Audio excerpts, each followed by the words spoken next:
কি অবস্থা? কি খবর? আর বলিস না, ব্যবসা বাণিজ্যের অবস্থা ভালো না। হাসপাতালে তো এখন কেউই আসে না। এটা তো বাংলাদেশিরা অনেক আসতো, এখন আর আসে না ভিসার কারণে। আর কত? মোদিজির কাছে অভিযোগ জানা, তাইলেই তো হয়। ঠিক ঠিক, এইভাবে আর চলতে পারে না। আমাদের ব্যবসায় লালবাতি, আর ওরা বাংলাদেশ বাংলাদেশ এগুলি বিদ্বেষ করব।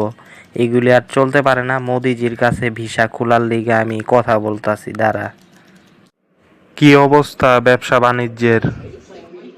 আর বলিস না, ভালো না। কেন, কি হইল? আরে বেটা, বাংলাদেশি না আইলে আর হয়?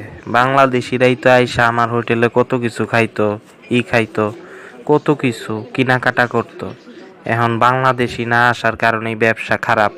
আর কিছু হুজুগে বাংলাদেশ বিরোধী কথাবার্তা কইয়া এই বাংলাদেশের সাথে সম্পর্কটা নষ্ট করছে, এর লিগা। এটা মোদিজির কানে দে, এটা জানানো দরকার। এইভাবে রাজনীতি করলেই তো হয় না, আমাদের পেট তো চলতেই হইব। বাংলাদেশি ছাড়া তো আমরা এক মিনিটও চলতে পারবো না। ঠিক ঠিক, তুই ঠিকই কইছস। আমি আজকেই মোদিজির কাছে যাম। মোদিজি, আমরা কিন্তু চলতে পারতাছি না এইভাবে। আমাদের হাসপাতাল বন্ধ হয়ে যাইব ওই বাংলাদেশি না আইলে। যেমনেই হোক আপনি কিছু একটা করেন। কি কও এগুলি? বাংলাদেশি না আইলে হাসপাতাল বন্ধ হইব?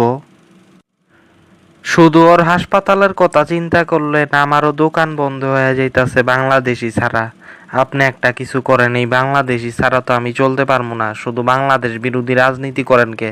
একটা ভোটও দিব না আপনাদের, বুঝছেন? একটা ভোটও দিব না। বাংলাদেশি আনেন, কেমনে আনবেন সেটা জানি না। হাই হাই, এখন তো বাংলাদেশি না আনলে বিপদে পড়ে যাম।